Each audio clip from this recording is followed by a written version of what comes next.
మనిషి వీడి నాలుక ఎంత డేంజర్ అంటే ఎన్ని కొంపలు కూల్చేస్తుందో, ఎంతమందిని డ్యామేజ్ చేసేస్తుందో, ఎన్ని ఫ్యామిలీస్ని నాశనం చేసేస్తుందో ఒక్క నాలుక. ఒక వ్యక్తి మంచి పొజిషన్లో ఉండి అతనికి పేరు ప్రఖ్యాతులు వస్తే ఏదో ఒక పుకారు పుట్టిస్తాడు వాడి మీద.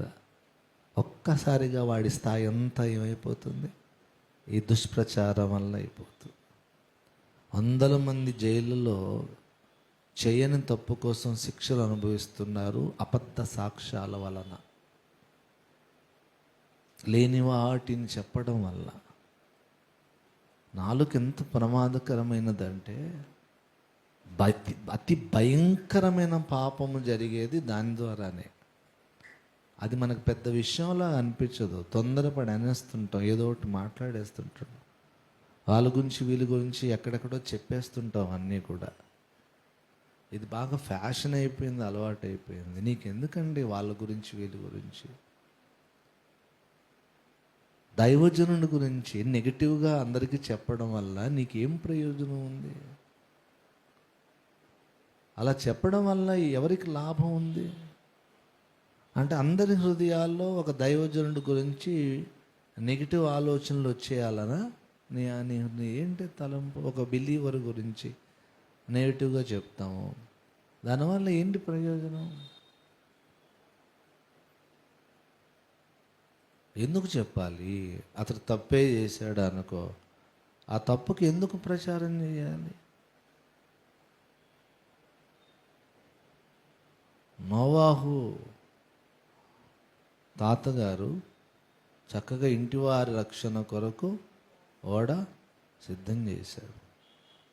మంచిగా చేసిన తర్వాత జలప్రలయం అయిపోయింది.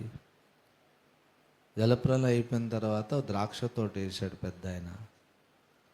ద్రాక్ష తోట వేసి ఫుల్గా తాగేసి పడిపోయాడు. ఒంటి మీద బట్టలేమి లేవు. అప్పుడు ఏమండి, ఒక కొడుకు వచ్చి చూశాడు.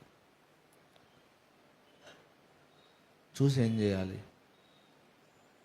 10 మందికి చెప్పాలా? అయ్యో నాన్నగారు ఇలా ఉన్నారే, అవమానకరమైన స్థితిలో ఉన్నారని చెప్పి ఎవరికి చెప్పకుండా, ఒరే అన్నయ్య, తమ్ముడు ఏంట్రా అంటే, నాన్నగారు బట్టలు లేకుండా పడిపోయి ఉన్నారా, చూద్దురండి అంటే, ఒరే చూడకూడదురా అలాగా మనం తండ్రిని అని వాళ్ళిద్దరూ వెనకాల నుంచి బట్ట తీసుకుని వెళ్ళి నాన్న కప్పి లేపారు. డాడీ లేగండి డాడీ అని. ఏంట్రా అంటే, డాడీ మీకు బట్టలు లేవు డాడీ. మీరు చూసారా? లేదు డాడీ, మేము వెనకాల నుంచి వచ్చాం. మీకు ఎవరు చెప్పారు అంటే, ఈ బ్రదర్ చెప్పారు అంటే, వాడిని శపించేశాడు ఏకంగా. ఎవరికి అర్థం కాలేదు ఎందుకు శపించాడు అని. అంటే తన తండ్రి దిగంబరత్వాన్ని చూసి చేయాల్సిన పని ఏంటంటే ఆ తప్పును కప్పాలి. ఆ తప్పును కప్పకుండా ఏం చేశాడంటే ఇంకొకరికి వెళ్ళి చెప్పాడు అనమాట. అందుకే శపించబడ్డాడు. నిజంగా నీ సహోదరుని మీద ప్రేమ ఉంటే అతడు ఏదైనా తప్పు చేస్తే ఆ దోషాన్ని నువ్వేం చేయగలగాలి? 10 మందికి చెప్తావా? నా పిల్లలు తప్పు చేశారు, నా కొడుకే నా కూతురే తప్పు చేశారు, దొరికారు అనుకో, డప్పు కొట్టి గ్రూపుల్లో ఫార్వర్డ్ చేసి, ఇదిగో ఈ తప్పు చేశారు నేను అందరికి చెప్తానా? ఎందుకు చెప్పను? నా కొడుకు పరువు పోకూడదు, నా పిల్లలు నలుగురు అవమానం అవ్వకూడదంట. నీ సహోదరుడు అలాంటి వాడు కాదా? దైవజనుడు అలాంటి వాడు కాదా? ప్రవక్త అలాంటి వ్యక్తి కాదా? ఎందుకు అతని మీద ఆ కార్నర్ ఎందుకు ఉండదు? నువ్వేమనుకున్నావు నీ గురించి? నువ్వు చాలా పరిశుద్ధుడివి, ఉత్తముడివి, భక్తుడివి, శ్రేష్ఠుడివి, జ్ఞాని అనుకుంటున్నావా?